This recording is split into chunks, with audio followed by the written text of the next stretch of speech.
Hello friends, আজকে আমি নিয়ে চলে এসেছি গরমের উপযোগী সবজি দিয়ে পাতলা করে মাছের ঝোল। তো দেখো আমার যা যা লাগবে আমি কিন্তু নিয়ে নিয়েছি। এদিকে মাছেও লবণ হলুদ মাখানো হয়ে গেছে। এরপরে তেল গরম হয়ে গেলে মাছটা কিন্তু আমি ভেজে নেব। দেখো তেল গরম হয়ে গেছে, এবার মাছ ভেজে নেওয়ার পালা। দেখতে দেখতে আমার মাছটাও ভাজা হয়ে গেছে। এবার মাছটা তুলে নিয়ে সেই তেলের মধ্যেই তেজপাতা, কাঁচা লঙ্কা এবং একটু কালো জিরে ফোড়ন দিয়ে কেটে রাখা সবজিগুলো কিন্তু একে একে দিয়ে দেবো।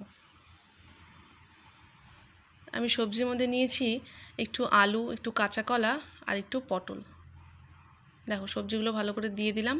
এবার দিয়ে এর মধ্যে পরিমাণ মতো লবণ এবং হলুদ দিয়ে দেব।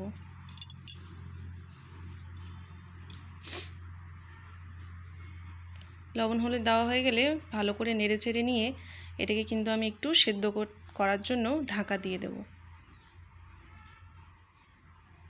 দেখো আমার সবজি প্রায় সেদ্ধ হয়ে গেছে। এরপরে আমি এটাকে ভেজে নেব। যা গরম পড়েছে তাতে কিন্তু আমাদের পেঁয়াজ রসুন দিয়ে মাছ খাওয়ার অসম্ভব। এইভাবে রান্না করে দেখবে, ভালো লাগবে খেতে, আর শরীরেও কোনো অসুবিধা মনে হবে না। এরপর দেখো গুঁড়ো মশলাগুলো দিয়ে দেবো। গুঁড়ো মশলার মধ্যে নিয়েছি একটু লঙ্কা গুঁড়ো, জিরে গুঁড়ো আর একটু আদা গুঁড়ো। মশলাগুলো দিয়ে দিয়েছি, দিয়ে এবার ভালো করে নেড়ে চেড়ে নেব। এরপর একটু টমেটোও দিয়েছি।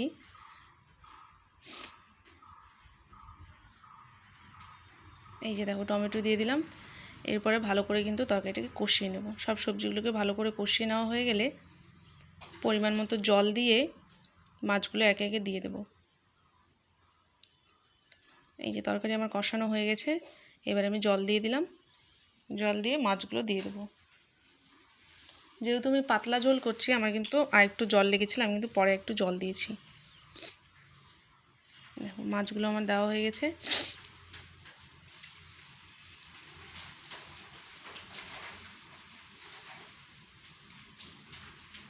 এই যে তরকারিও আমার হয়ে এসেছে, ঝোল ফুটে উঠেছে। এবার একটু ওপর দিয়ে গরম মশলা ছড়িয়ে দিয়েছি। আমার মাছের ঝোল কিন্তু রেডি। যদি ভালো লেগে থাকে তাহলে তোমরা কিন্তু বাড়িতে ট্রাই করতে পারো। তরকারিটা আমার ঠিক এরকম দেখতে হয়েছিল। যদি ভিডিওটি ভালো লেগে থাকে তাহলে কমেন্ট করে দিও, একটা লাইক করে দিও এবং সাবস্ক্রাইব করে দিও। টাটা।